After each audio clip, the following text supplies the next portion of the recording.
What's up, Magic fans, and welcome back to another episode of Penny for Your Thoughts, the Orlando Magic UK podcast. My name's Mikey, as usual, joined by Paul and Geraint. Evening, boys. How are we? All good, Very my well, friend. thank All you, good. mate. I knew you were going. I wanted to do that on purpose, just to see if you were going to jump in at the same time. Yeah, but you knew he would win. Yeah. Gee, are You you knew he would win with his mouth open first. Yeah. Gee, are you over Wales's disappointing performance? Yeah, it wasn't the best weekend, to be honest with you.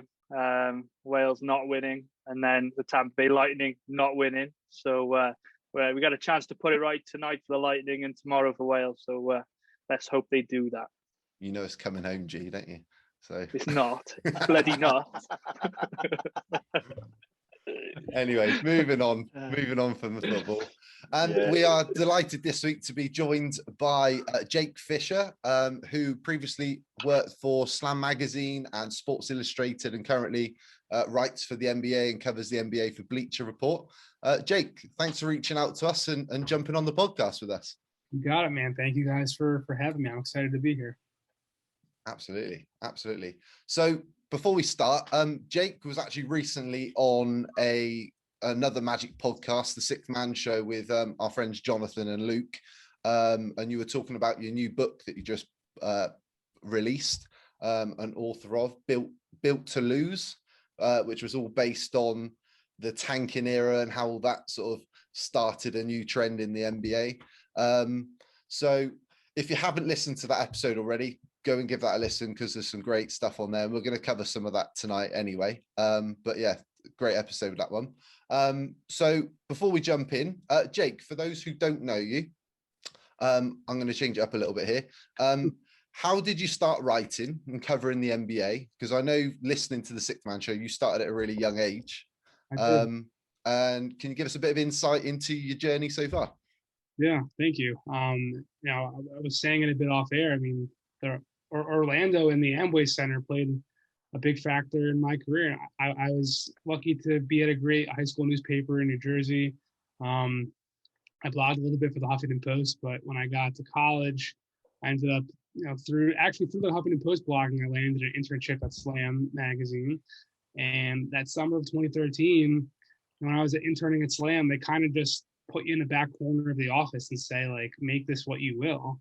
And I was a 19-year-old intern, like, and chopping at the bit and like wanting to do this for a living. So, I used airline miles that my family had saved up and flew down to Orlando for summer league and like started meeting executives and players and coaches in Orlando. So Orlando definitely has a soft spot for my the start of my career. And I started at the time, that was right when Sam Hinkie took over the Philadelphia 76ers, and I was from Philly originally and was a Sixers fan back then. I'm not a fan of teams anymore, as we talked about also off air. Just kind of but I am rooting for them to win the title. It'd be pretty good for my book.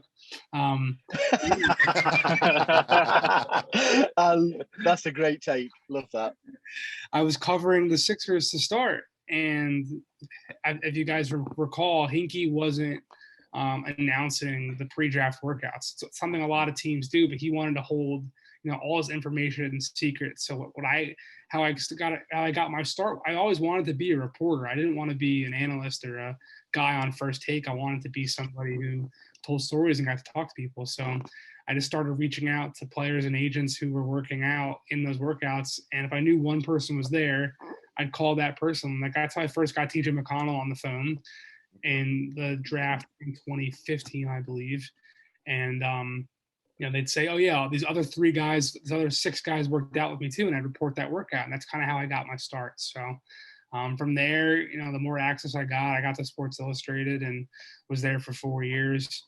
And I think I kind of made a niche of reporting new info and finding, funny details, important details, human interest details. And I've kind of summed that all up in my first book that came out in May. And a lot of it covers, it covers the tanking era, pretty much what I've called it from. I think it starts with Rob Hennigan trading Dwight Howard that same summer that, Phoenix moves on from Steve Nash, and all the teams linked in that Dwight Howard trade end up, following suit pretty much. And Boston trades KG and Paul Pierce, and Hinkie moves on from Drew Holiday, and all these teams were gearing up for that 2014 draft, as Magic fans definitely remember. So I wanted to highlight this unique period in time where a lot of teams in the league were trying to be bad and not trying to win the title, but for the sake of winning the title in the future.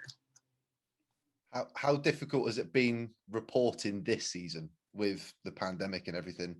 Yeah, I mean, typically, Cy gave it away. I live in New York for many reasons, but the number one reason for my work purposes is that there's two teams here, right, with Brooklyn and New York. So on average, there's like 3.5 teams that come in every week, and I get to go to shoot around in the morning and the games and see people courtside and in the locker room pre and post. And I haven't been able to do that, well over a year. It's been nice to adapt at Bleacher Report now. I'm doing mostly rumors type stuff, which, people in the league like to get on the phone and shoot the shit about other teams and talk about people behind their back, kind of, which in a fair, fun way, like, I don't know why this team isn't trading for this guy, blah, blah, blah, blah, blah.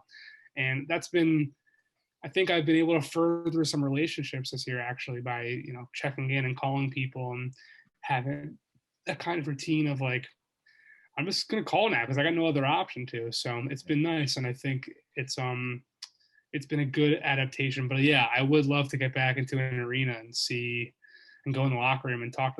I haven't been able to talk to players, and that's been a big bummer. Yeah. I can understand that. So before we jump in and throw some more questions at you, we're going to recap some of like the latest news this week covering the Magic. So starting with on Sunday, Shams Charania of The Athletic announced that the Orlando Magic are going to interview Becky Hammon for the head coaching role. And then yesterday, I think it was Melissa Rowland of Fox Sports announced that former Bucks and Nets head coach and 10-time All-Star Jason Kidd is also going to interview for the job. What's everyone's thoughts on starting with Becky Hammon first? I'll go to Paul. What do you think about her potentially being a Magic head coach? Okay. I've got to be honest, I'm all in on that. I'm quite happy. I think anybody that comes from the school of Pop is going to have a good pedigree. She took over during Pop's absence this season and did a good job. The other thing, and this is ridiculous in some respects, why it would be a good move for us, but to actually have the first female coach in the NBA would actually deliver us some media attention that the Magic are so lacking. It would make us a far more interesting and relevant story within the NBA, which makes it a better location for us for players. So yeah, I'm really happy at that. Regardless of the potential media benefit, she is a good coach. She will be capable of delivering what we need, and particularly with the group of young players that we've got. I think especially with a good support network in place, I think it'd be a very interesting move. Yeah. Well, I brought her name up on our podcast last week as somebody I wanted to see. For the reasons Paul mentioned. What do you think, Jake, to Becky Hammond? It's an interesting point about the media attention. I hadn't thought about that angle. So, I think that makes sense to say that. I will say, I'm doubtful she really does get an opportunity here. I think. Okay. Yeah, I agree. I think the front office, from everything I've heard, I don't have this 100% confirmed, but I'll say I've heard that the Pete D'Alessandro, Jeff Weltman, John Hammond group got a 2-year contract extension after the trade deadline. And, when you sell this rebuild to ownership and trade Vooch and Evan Fournier and Aaron Gordon away, it's with the mindset of, at least this particular situation, it was with the mindset of, we'll get a top 5 pick this year. We'll add that person to Markelle Fultz and Jonathan Isaac, and we'll be back in the playoffs pretty soon. And I don't know if hiring the first female head coach in NBA history is something that a front office that, not right now, but in theory is kind of operating for their jobs. I don't know if that's a risk they're willing to take. Not saying that Becky isn't the same level of qualified candidate as these other coaches are. But that obviously, to your point about the media being a benefit, that puts a bigger spotlight on you if you do fail. And if she does not work, then that's a pretty easy way for an executive to sign his resignation letter or his termination letter, So I think for Becky to get her first opportunity, it's probably going to be in a situation like when Rob Hennigan hired Jacques Vaughn, when it's a new front office coming in and starting from the ground up versus a front office kind of pivoting and trying to extend their shelf life here, honestly. Yeah.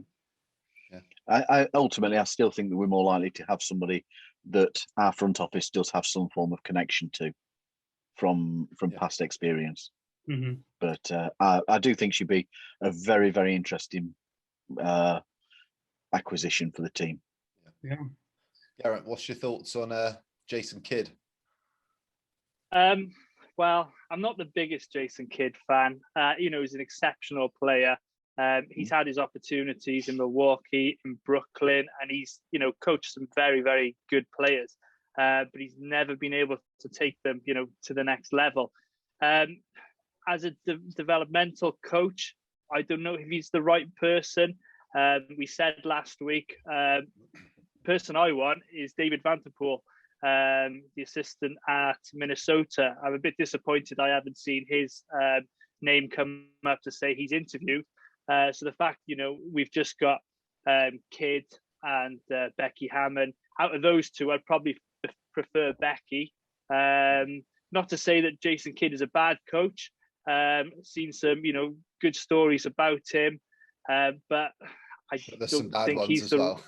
No, I know that. I didn't want to touch upon that, but I don't think he's the right coach for this time. But I do understand that the front office got a relationship with him. He's probably trusted, and we'll see. But not my coach until. Yeah, Jake, what do you think to Jason Kidd? And also, following on from that, what sort of coach do you think the Magic are going to go for? Because personally, I think whoever they hire, we might not even see be released in media, which is quite a common thing with Weltman and Hammond. They don't let a lot slide, do they? They don't let a lot into the national media. Yeah, I mean, they're very quiet. Whenever you reach out to anybody with the Magic for something about the Magic, they'll typically say, go ask Jeff, which I think is interesting.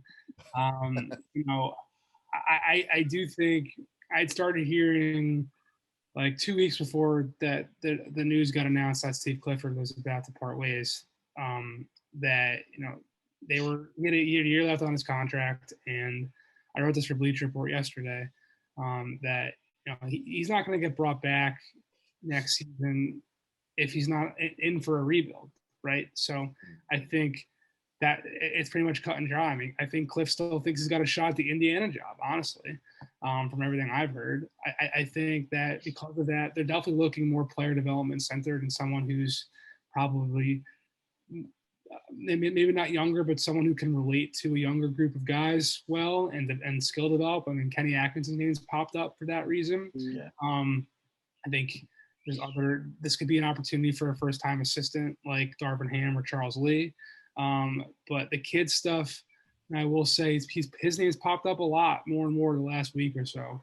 And I think the relationship with Hammond is obviously, very talked about and obvious, but also one thing to keep in mind, he won a title with the Lakers, right? And everyone on the league talks about how those Lakers players love him. And I think that's a shine that, wasn't there previously, and maybe people need to start on the outside of the league to start recognizing that's why he's being brought up in these coaching conversations. It's the same thing with players. Like when you're part of a playoff team and you do well, you get paid that off season, right? It's kind of the same thing with coaches. When you win a title, people want a brain drain.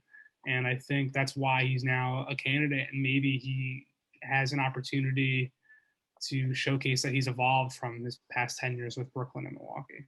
Yeah. Jake, that's a very interesting point. On that note, you mentioned Steve Clifford's looking for the Indiana job. Is there no interest there with a Boston job, him being from Massachusetts, etc.? This kind of a question to help our Celtics friends in the UK. I think he'd love the Boston job, but I think word's gotten around the league that they're looking to hire someone who's black and then also probably prefer someone who played in the league too, and someone who, that's important to the players. And I think also, obviously, when Minnesota made the quick change with Chris Finch, there was a lot of real outrage that came out publicly, like how this was another opportunity for a top job, either head coach or GM, that didn't have an interview process, let alone interview a couple of black candidates. Boston did the same thing with Brad Stevens, right? Danny Ainge resigns, and they just elevate this guy to president without interviewing anybody. So I think they got a little bit of criticism for that inside the league, even though that didn't come out so much publicly. I think that's played a factor with Danny Ainge's comments too, that I think they really want to hire someone who can improve the diversity of their culture and their organization. Just one more point on Steve Clifford. It'd be interesting to see if he does take a job this year, because I was listening to Philip on Locked On Magic earlier in the week, and apparently Steve Clifford, if he takes another job, a head coaching job this season, won't get paid this year's salary by the Magic. So, I mean, he'll be walking into another good job, so yeah, he's still earning the money. But it'd be interesting whether he takes a year off and then jumps back into coaching. So I think you can be an assistant somewhere. I do, but yeah. I think he definitely thinks he's got a shot at. I mean, there's other situations still at play, right? There's all these rumors that Milwaukee might move on from Mike Budenholzer if they don't make the finals. Yeah. And Nate McMillan still doesn't have a contract extension in Atlanta. So who knows where there could be more openings where Cliff could finagle his way in. You know, he's a savvy veteran, just like a player out there. So. And then the last rumor this week, well, it wasn't really a rumor. I mean, it started with Penny Hardaway a few weeks ago, but Jalen Rose apparently said this week that if you're Orlando, you need to give Penny Hardaway that job immediately. What's everyone's thoughts on that? I'll start with G, because you're a big Penny guy. Yeah, no, I do love Penny. It's very romantic, isn't it? As we stated, we talked about this a little bit last week. But rumors are, you know, if a lot of teams want to interview him, they think he can step up to be an NBA level coach. He's brought on, you know, some good players like Wiseman for Golden State. He's done very well at Memphis. But it's just the worry that if the Magic struggle and then the fans get on his back, we shouldn't, because he's Penny Hardaway, then it just, that illusion of him being that legend is just almost shattered a little bit. So I'm still of the belief we should bring in another coach, but I would hate for him to get another head coaching job elsewhere. So it's one of these you can't win situations. So by all means, interview him. Would he be an assistant coach? Who knows? So I don't know. It's a very difficult one. Very difficult one. Before I ask you, Jake, what have you done to your wrist? Because we've got somebody else here that's accident prone as well. So this is from writing my book. I developed. Oh, really? I wear this when I'm on my computer now. Wow. Yeah. Paul, wow. you've got to step your game up, mate. You haven't got any casts mate, or anything to add on yet. Say, I've actually managed. Out of my desk. It's a nice little. I'll give that little for your audience, but it's like, you know, when you gotta play and lace them up and you got an injury, you gotta play through the pain. That's what I'm doing here, man, every day. Absolutely. Good stuff. Stuffing it out. We like it. And the last little bit of news this week was the NBA announced that next season they're going to return to a normal calendar season from October to June. So we're going to see training camps start around the 28th of September. Regular season's going to start on the 19th of October. The playoffs, hopefully the Magic will be in them next season, on the 16th of April. The finals will start around the 2nd of June, and then the draft next year is going to be the 23rd of June. So that's that. There we go. Nice to be back to normal. Absolutely. That's been a big goal of the league. They want to have their dates. They want to have Christmas and whatever, and MLK Day, and have everyone back to normal for sure. Jake, I jumped the gun. I forgot to ask you about Penny Hardaway. What you thought about Penny becoming a potential Magic head coach? Yeah. What's your thoughts? I thought that was really interesting what you said about not wanting to tarnish his legacy. I will say the same reason that Boston's looking for a former player. Right now it was a big issue with Nate Bjorken in Indiana. Teams are really looking for coaches that can relate to stars, and that's what Penny's done really successfully in Memphis. He's recruited these high level prospects, right? And they all love the guy, and he does have that allure that we were kind of talking about, that you don't want to if he doesn't fail, which is why I think maybe a Markelle Fultz, a Jonathan Isaac, you get Cade Cunningham, like why he's on the radar of teams is maybe he can keep those guys' ears and keep them locked in and relating to them. It'd be curious to me though, again, like giving him a shot at the NBA level for the first time, again, like with the Becky Hammon conversation. And I also would be a little surprised if he wanted to leave that job. He's a legend in Memphis right now. Like he just gets to do what he wants and walk around that campus like a god. And I don't know if he wants to necessarily leave that right now. Again, I don't know. I'm not speaking for Penny, but that's just my educated guess. Yeah. I've got to ask you, because I'm fascinated at the period that you've picked for your book. So what do you feel that's made it so important and influential to the modern NBA? I think tanking was a side effect of all these analytical minded executives like Rob Hennigan, like Sam Hinkie, like Ryan McDonough, and Pete D'Alessandro. Before he got to the Magic, he was with Sacramento back then. He got hired right in that same time period. You can see David Griffin get elevated in Cleveland. Like a side effect of all these analytical guys was, now we've talked about team building and roster construction overall. It's more of a mainstream conversation and something that we can talk about casually, and you meet someone at the bar and you can talk about, oh, well, we don't have any first round picks in 2023. Like that in one aspect has changed the league, irreparably. I think now fans, casuals, if you will, are so much more smarter about how this roster construction is, and it's put more pressure on the guys in the game to actually do better, because owners are reading the blogs and social media too. But tanking specifically, I think, came about as well because all those guys were coming to power right as the Miami Heat were running the league too. And the Miami Heat were comprised of LeBron, Wade, and Bosh, who everyone remembers they were 3 top 5 picks in that 2003 class. And coincidentally, that 2014 class was considered to be the best class since 2003. So it just kind of overlapped with timing and context where, these guys wanted to get stars to compete for the title. That's obviously what they needed to do to get past San Antonio with Duncan and Parker and Manu. The Thunder challenged Miami in 2012, and how the Thunder get there? By tanking and getting these stars through the draft. And I think tanking as well, teams like Philly being bad for 2.5, 3 years intentionally just to get a guy like Joel Embiid, or the Thunder doing that to get James Harden.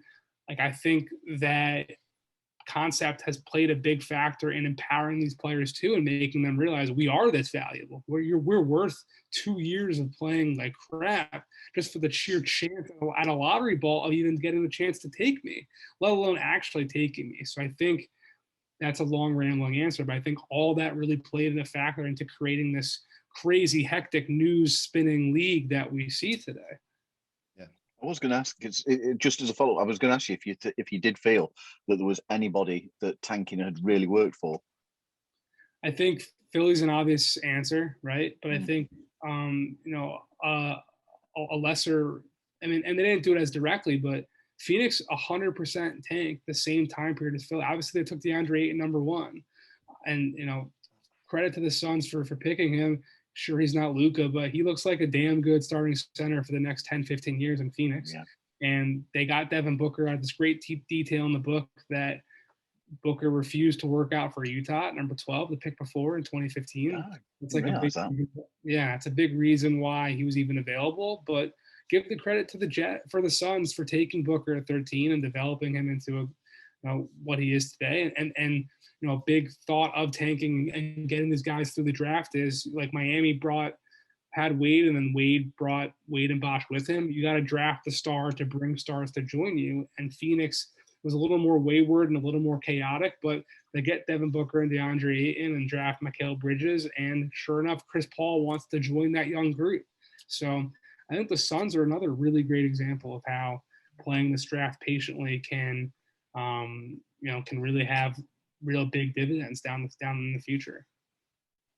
Yeah, that's brilliant. Thanks, mate. That's really interesting. Yeah. Thank you. So we're talking about tanking. So the Magic have obviously been tanking the last several months of the season, and we've got one of the best odds, or we've got joint odds for the top pick and top 4 pick this coming week, or a week or so away. What do you think about the path the Magic have taken and what we've already got on the roster? Because I think that's an important part, not just who we could potentially pick on the 29th of June. For sure. I mean, the Magic are an example of how to not tank well, right? Like they're tanking right now, rebuilding basically from Rob Hennigan's rebuild. And I think a big issue that the Magic had back then, I mean, I talked to people with the franchise, people that were under Rob Hennigan and players and coaches, and there was kind of a hubris that Hennigan and his staff kind of brought, being that they came from that OKC group that drafted KD, Russ, and Harden 3 straight years, and they were in the finals 3 years after they took Harden. And I think the Magic really thought they were going to replicate that super quickly and just take Oladipo and a bunch of other young, long athletes and put them all in a gym, and they were going to make each other better, and they were going to be there. And I think what that group really failed at recognizing was KD, Russ, and Harden were 3 uniquely hardwired guys where they all are, top dogs, right? And the guys who are the head of class, like they carry themselves, like they don't really care who else is next to them. Like they want to beat that guy, and they can even use those guys to get the best out of each other, right? That was the whole allegory back then of, KD and Russ and Harden had these amazing practices, and the Magic under Hennigan didn't really do that. Like they took Victor Oladipo in 2013, tried him out as a point guard that rookie year, if everyone remembers that. And then the next year they draft Elfrid Payton, who can't shoot, and Victor Oladipo's shooting stroke was also one of his biggest concerns. And they also traded for Tobias Harris and then draft Aaron Gordon. And obviously tweeners have had a different situation here of late. But when you have 2 young guys who don't know what position they are, it doesn't help when they don't know what position they are playing next to the other guy on the wing who doesn't know what position he is either. And Channing Frye gave me this great analogy when, he left Phoenix, that fun 13-14 Phoenix team that almost made the playoffs. He left that Suns team in free agency thinking that the Magic had a better roster than that Suns team. But he said that all those young players together, they were kind of like rats on a ladder. To me, that's like such a perfect example. Everyone can picture that. They're all kind of squirming on top of each other. So I think moving forward, like the lessons from that are you kind of have your pillars in Fultz and J.I. Honestly, who knows if Isaac is a true 5, but he can play that. He's like your defensive heart. And you've got other pieces in place here with R.J. Hampton and Cole Anthony, someone that I think really like. I think R.J. Hampton really had a shot at being picked where they took Cole Anthony, so kudos to them for getting both those guys now, and Wendell Carter is still a piece. I think the key is to take someone who is willing to be a part of a group and wanting to grow with that group, and someone who, like Jalen Green is someone I don't think would fit that model very perfectly. I think he's someone who, I don't know the kid personally, but the way he's played, it looks like he thinks he's the man. And if you're drafting this guy to be the man, then that's one thing. But if you're drafting him to be part of your young core of all these other people, then that's a different situation. So I think that's what this current front office needs to really focus on, is finding someone that maybe not positionally is complementary, but someone who mindset-wise is ready to come and be part of a young group and grow together versus I'm coming here to be your savior. Yeah. These guys know I really dislike tanking. I really don't understand the philosophy of rewarding teams for deliberately losing. I really don't understand it. So do you think there are solutions available to change that landscape further? Obviously, we had the tweaking of the lottery odds. Do you think there's other solutions available? This is another answer to your other question too, being that how it was so impactful. I think tanking, obviously sparked lottery reform.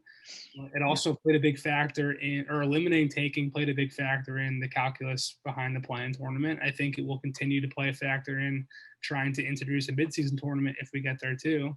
But I think, to your point about not liking tanking, I agree that it's on its face, it's bad for the NBA as a business and bad for the sport. Like, you don't want to encourage teams to lose. I think the NBA is at its healthiest when any fan base can go into their arena in a post-COVID, pre-COVID world and think, my team has a good shot at winning tonight. And I think that it's smart for teams to play the draft odds and tank the way it's currently structured. And I think the only way to eliminate that is to eliminate your record having an impact on your draft positioning. So there's many ways you could do that. You could do a tournament type situation where all the non-playoff teams play in the tournament for that number one pick, and that kind of gets to your point, Paul, about like trying to put these guys in a winning situation where if all of a sudden all the lottery teams have to win for that number one pick, like these RJ Hampton and Wendell Carter are playing for the number one pick now. That there's like they're trying to get something. But then again, I don't know if players are going to really want to trade or play so hard for the guy who might come in and take their job. So that's the argument against it, isn't it? Exactly. I think the best scenario is what Mike Zarin, who's now, I think, going to be promoted to general manager in Boston, but longtime assistant general manager. He proposed it back then. It was talked about when lottery reform was being discussed.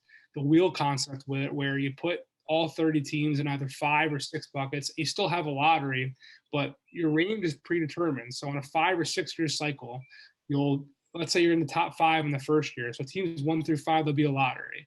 And the next year, 1 through 5, you're in a lottery for 26 through 30. And then year 3, you're at 6 through 10. So it evenly disperses teams' opportunities to draft in different ranges. And that way, it doesn't really matter how you perform. You're picking 6 through 10 anyway. So that would still impact teams. And okay, we will, this draft in 2021 is really loaded with big men. So maybe we won't sign a big man this summer. We can get him next year. That would impact teams' decision-making on an annual basis still and trying to target the draft. But you would have literally zero incentive to lose games. So it would further incentivize every single team for putting together their best product possible. Yeah, I like that idea. Yeah. I believe, you've got to look at the teams that have not been successful, the Sacramento Kings, for example. And I think they should adopt some sort of system like they do the FIFA World Rankings, the Europa rankings, where you look at, just say you looked at a 10-season outlook, you add up all the wins of the teams that have not made the playoffs that year, and then you do a lottery based upon those. So you probably got Sacramento, looking at the first seed, first pick every year. If they didn't make the playoffs, that would then perhaps give them a better chance of, winning the lottery, as opposed to some team like Dallas throwing away one season, getting Luka Doncic, and they're straight back in there. Yeah. So just an idea there, but I don't know.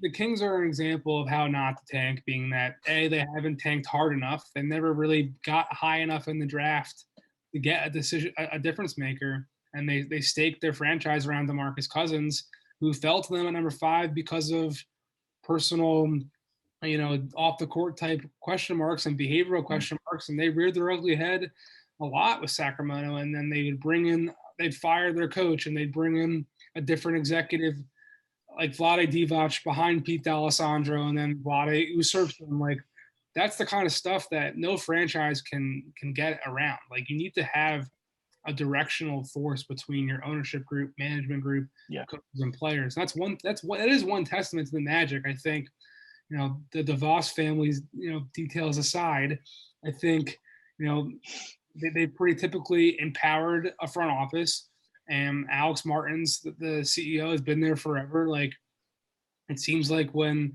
they're aligned, like, they do move in their direction. Sometimes it just doesn't work out, but like, Rob Hennigan was there for a long time. The Stan Van Gundy, Otis Smith group was there for like a pretty good amount of time. Like, it seems like the Magic at least are very successful at like establishing what the plan is and who's going to be part of our plan, and we'll see how it goes. I mean, sorry, G, before you jump in, the Kings are almost a bit like the Magic. They've not got the right picks in the right years, and you kind of been left with whoever fell to you.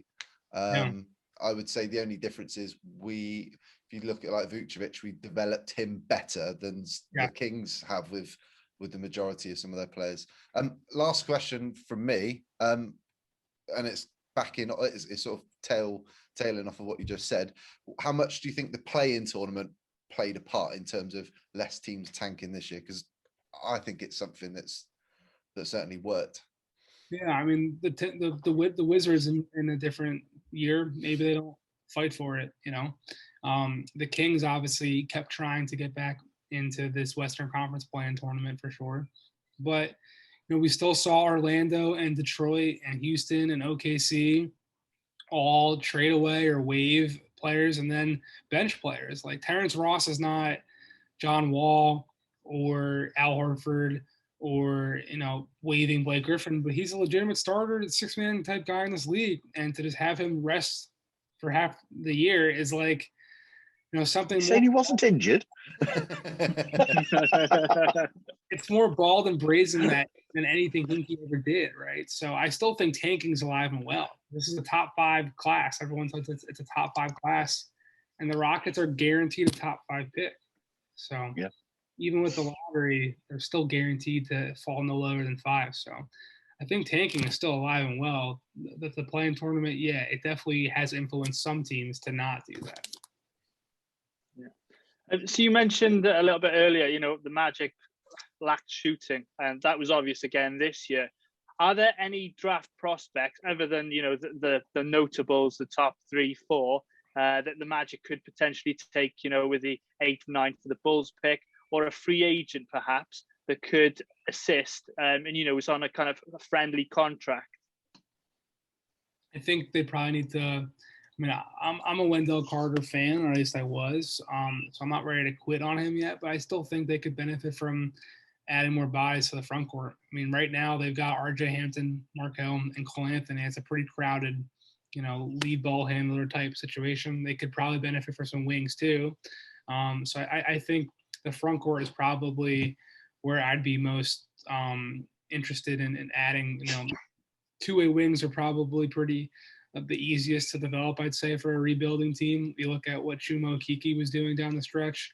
I mean, teams are able to take long, athletic guys and play them and try to teach them how to shoot. And I think that's something that Jeff Weltman and John Hammond have done dating back to Milwaukee, valuing length and athleticism more so over skill. Maybe that'll change a little bit now that the pressure might be on a little bit more, but I think they'll continue to try to find long athletes on the wing and up front to complement this young group of guys that they have handling the ball. Yeah, cool. Can I just jump in on that? Yeah. Can I just jump in on that? How long do you think Bamba has got left to prove himself with the team? None. It's a good question. There was a lot of trade talk about him before the deadline, and if it was his time to go, and I think the clock is ticking for sure. I think generally on his career at large, like if you asked the team right now what they'd trade for Mo Bamba, they'd probably say not much. And that's a guy they picked obviously really high and had very high expectations for him, and someone that there was even speculation that the Magic were trying to trade up to get. I remember like the Mavericks trading for Luka that you talked about. That was being discussed pretty significantly. Dallas trying to trade up for 3, and there was some Orlando whispers too. Maybe Atlanta was using those to try to push Dallas to give more, but there was definitely real talk that the Magic were trying to trade up for Mo Bamba.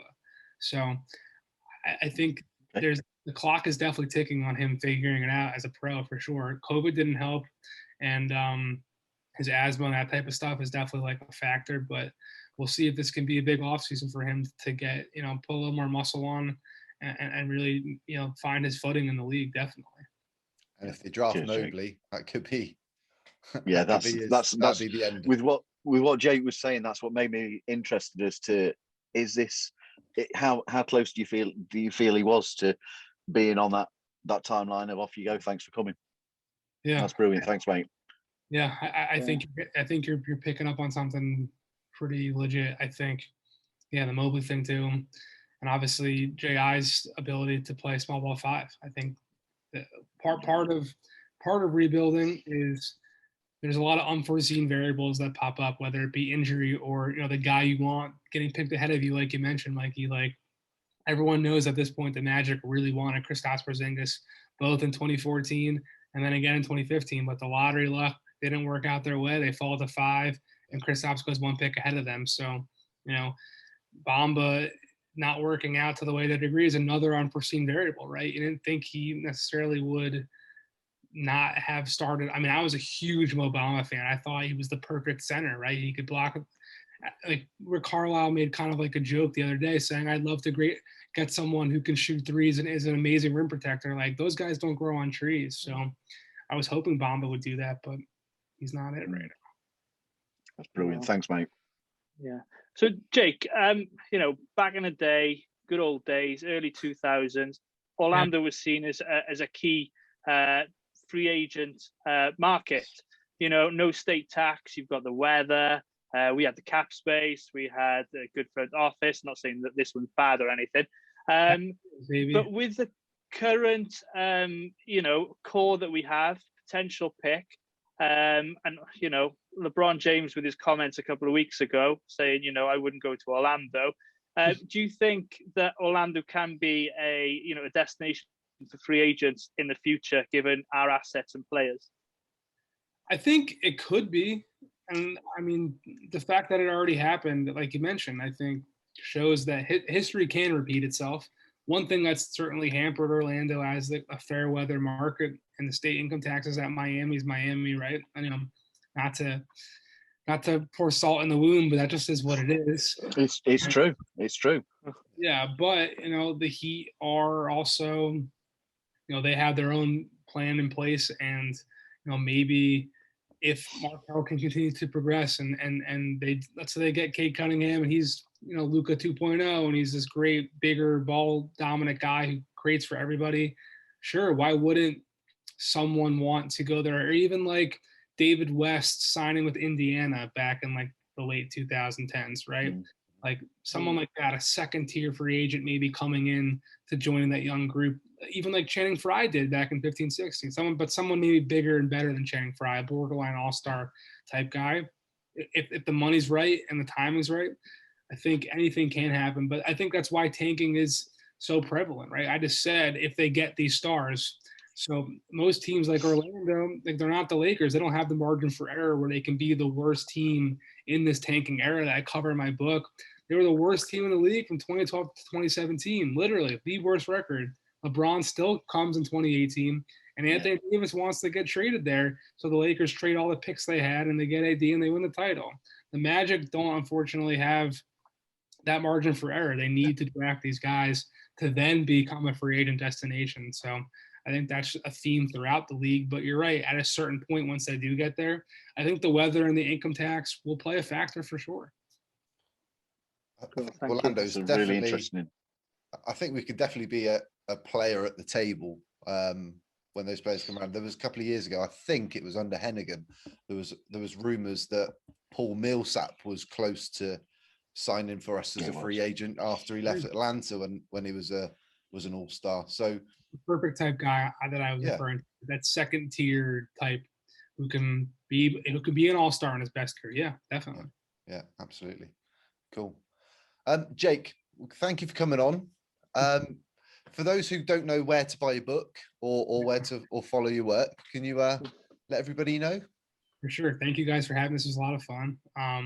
Like I said before we got on air, the UK's got a special place in my heart too, just like the Amway Center. I spent some time there in college, and I'm dying to get back. It was like one of the things I was saying to my friends pre-COVID, like, oh, maybe this is the year I get back to the UK. But so it's been great to be here. The book is called, the full title, Built to Lose: How the NBA's Tanking Era Changed the League Forever. You can buy it anywhere books are sold, Amazon, bookshop.org. I saw it in Barnes & Noble today. My publisher, Triumph Books. If you want to support a local bookseller, it's bookshop.org. And if you want, I have a partnership with this watch company called La Touraine, Touraine, and any watch you buy, you get a free copy of the book there. So there's a lot of different options. And anyone who wants to find new information about the league and the Magic and other teams, you're gonna love the book. From the 300 people I talked to, I really do believe every single page is loaded with new info that you're not going to find anywhere else. What was that It feeling is available like? as an audiobook as well, isn't it? Yeah. It is. Yeah. What's that feeling like seeing it in the bookstores? It's pretty cool. I'm not going to lie. So the book came out on May 4th, and my girlfriend and I went to the store to see it on the shelf, and it wasn't there. Oh, So no. seeing it today was a nice, aha, it is here. You can tell us, did you do a little happy dance in front of it as you saw it there? Not a happy dance, but I did have a moment of like, holy shit, like there in front of Barnes and Noble, new nonfiction. Like and there's multiple copies. There wasn't just one. That's good. That's good. I like that. Great stuff. Awesome. Well, you've been an awesome guest. Thank you for coming on, Jake. Yeah. When you do come over to the UK, hit us up. We'll convene and we'll grab some beers and stuff like that together. Yeah, we'll take you for a beer happily. I mean, you guys can drink, so I'll start preparing right now. Yeah, right. These two are the drinkers. I'm the lightweight. Outrageous. I would go to any little pub, and there'd be the guys that were there obviously for an hour before I got there, and I'd stay there for 2 hours, and they're still there. Like it's all over. Like two old women sat in the corner. Yeah, it could be considered a national sport having a beer in this country, definitely. I think so. What's not to love about that? Absolutely. It's been so cool. It's been so interesting talking to you, Jake. It really has. Thank you, guys. I appreciate the time. Cheers, Jake. Cheers, Jake. So, mate, that was really great. I thought Jake was fantastic. What a great guest. Yeah. One thing we didn't touch on, and it would have been interesting to perhaps hear his thoughts. Opinions on Aaron Gordon's playoff series? Thanks, Denver. Wanting to play meaningful basketball so as he could give it his all. Oh well, he really gave it his all, didn't he? Yeah. 4 games, averaging 9 points. Well, we fleeced Denver, haven't we? We fleeced. We've done well on that one. We always talk about how we got Markel Fultz basically next to nothing. It feels the same way about this trade, doesn't it? Yeah. Okay. Well, it was interesting to hear. I mean, obviously, we all know what Kendrick Perkins had come out with about how Aaron Gordon's now an elite defender thanks to being in Denver. He's a joke. He's a joke. Yeah, absolute comedy tweet, that one. I'm wondering if some of his tweets are actually just for attention, deliberately to be controversial. Clickbait. I don't remember who it was. I'll have to find it. But did you see Kendrick Perkins reply to not one of our Magic fans? I think he's from the States. And he basically sarcastically was blowing smoke up his ass. And he was like, any time, mate. And Perkins didn't realize he was actually just tugging him. Yeah, basically. I'll have to find it, but yeah. The other thing that I found interesting was during the commentary list, and I can't remember who was doing the I think it was Richard Jefferson who was talking, and saying about Aaron Gordon has to play to his strengths. He can't keep being this player who wants to be the star, throwing up threes, and his mid-range shot is just ineffective, and he is a athletic, strong player and doesn't play to his strengths. He doesn't drive at the basket. He doesn't get himself free throws. Mind you, can't hit a damn free throw when he tries, can he? Well, he is who we thought he is. Yeah. And he got an opportunity to play with better players in an established system, albeit they're missing their main point guard. But we saw it all the time. You get a couple of good games from him, and then about 2 weeks of absolute dross. Whereas I think G's off the bandwagon now, because you loved AG, and me and Paul weren't we? We were always like, no, like, do you know what I mean? It was every season, wasn't it, that you just wanted him to develop. I wanted him to succeed. I wanted him to do well at our team. And if he'd been, I think I put it out in the group the other day, I would have wanted him to do well in Denver if he hadn't left with, such Bad pithy terms. comments. I don't think there was any need for him to come out and give the interview initially that he did. Where he said, "I'd literally go anywhere." I don't think that was necessary. Well, I know he rectified it subsequently in interviews, but I didn't like that. And you know what? He's not our problem. Well, he's not our problem exactly. anymore. Well done, and enjoy Cancun, youth. Cool. So just to wrap up then, so we got 7 days until the big date of the draft lottery, when we find out where we're picking with our own pick and potentially the Bulls. So as it stands, Orlando have a 14% chance of the number 1 overall pick, a 52.1% chance of landing in the top 4, and we can't finish any lower than 7th. And I think the best or the highest odds are 6th. But hopefully we've got some luck on our side this year.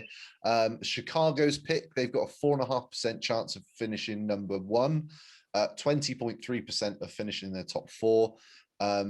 If they finish outside the top 4, it's going to finish between 8 and 11. If it does finish in the top 4, it will convey to next season, where it's protected 1 to 3. And we also have our second round pick this year as well. It'd be interesting to see what they do with that, because I think it might be something that they trade away if we're already bringing in 2 young players, but we will see. Do you agree? Yeah, you can get over youth. You can get over amounts of youth in. I can see it being something that we perhaps use elsewhere. Yeah. So we are going to be doing a virtual watch party next Tuesday. I don't think we've quite finalized the time. It's probably going to be about 12:30, 1 a.m. for us over here. I'm going to have to go to bed and get up early, so I'm not yawning for 2 hours. So grab your beers, grab your ciders. We'll do some stuff before the lottery. Go on, Paul. Just not your Horlicks. Don't grab your Horlicks. Oh, no, don't want that nonsense. Well, mate, there's every chance, if I think it's either you or I going to be hosting in various parts, but there's every chance that we're going to have to spot one another, because I'm sure there's going to be a point where one of us is like that, head down. I've got cider. I've already stocked up with cider ready for next week, so it's all good. That doesn't keep you awake. I saw you here. This is true. What time is it? 11 o'clock, and I was out. Yeah. I was out on my legs. You are literally one of the cheapest dates I've ever known. Yeah. Basically. I don't know what to say to that. It's better than being a salmon, though, G, isn't it? So, like somebody we've talked about before. So hopefully we're going to have Dante jump on at some point amongst the watch party. For those who are interested, you can email me, mikey@orlandomagicuk.com. Send me your email for your Zoom links for me to send over to you. We'll send you a couple of rules. I think we're on about asking people to mute, just so the conversation flows a little bit more and there's not too much interference. We plan on recording, so there might be some explicit content next week. We'll see how badly or how well it goes. And we all know who we're talking about.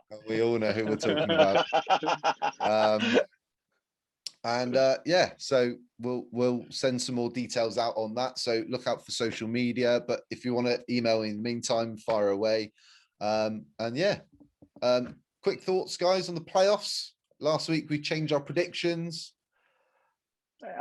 I think it's been really interesting. I'm actually enjoying seeing teams outside of the perennial Lakers or whoever else who so often make it the big franchise. It's good to see some of the other teams, and I think there's been some really interesting games.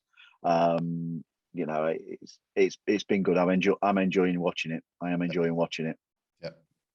Yeah, absolutely. Go on, G. Sorry, you finish. Now you But finish. the thing I've enjoyed seeing most is, did you see the video of Cole Anthony already back in the gym with the shooting coach? Yeah. I've enjoyed seeing that most. The old hype videos. Hey, mate. Definitely. Definitely, yeah. Just go on. Shut up, Paul. No, it's my turn now. It's my turn. Yeah, just adding on to what Paul said about the playoffs. Yeah, it's nice to see smaller market teams do well, and like again, what Paul said is, I don't like seeing the usual, Lakers, Celtics, etc. in there, and it'd be nice to have a new champion, and fingers crossed that it's the Phoenix Suns. Yeah, I'd like to see Phoenix win it. Absolutely. I think that some of the play that they've the performances they've put in, they deserve to be there. They deserve to be there. I'm not buying this. Yeah, I'm not buying this that they've had the easy route to the finals. They've played they've played an injured LeBron, and they had an injured Anthony Davis, and that Jamal Murray's been out, and Jokic got tossed for no reason. I'm not buying that. Yeah, but they played the defensive stopper AG, so they haven't had an easy route, have they? Oh, mate. I think you've got to finish the night there, because that's the line. All I'll finish with is Chris Paul deserves to win a ring at some point, and he does. Yeah, hopefully it's this season. Yeah. Cool. Agreed. So for the latest Orlando Magic UK news, you can follow us on Facebook, Twitter, and Instagram. Subscribe to the podcast on Apple, Google, Spotify, and YouTube. By searching Penny for Your Thoughts. You can visit our website, orlandomagic.uk.com, with all our affiliate links and the podcast and all that sort of stuff going on there. And until next week for the watch party, go Magic. Number one. Go Magic. Going out one. Go Magic. So, Paul and Anthony. Right, this is a short one. There's more. Yeah, it's only oh man, two each team. You're good. Right, the first stop, Orlando, between 2013 and 2016. Oklahoma, Indiana, Houston, Miami. I wonder why you've given me this one. I'm just having a wild stab at being Victor Oladipo. Orlando.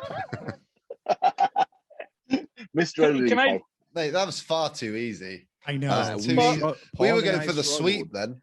Paul and I struggled. I saw Paul sweating. I was sweating also. So we had So Paul, a couple of weeks ago I put clues up behind me. Oh, no, you've not done it again to me, have you?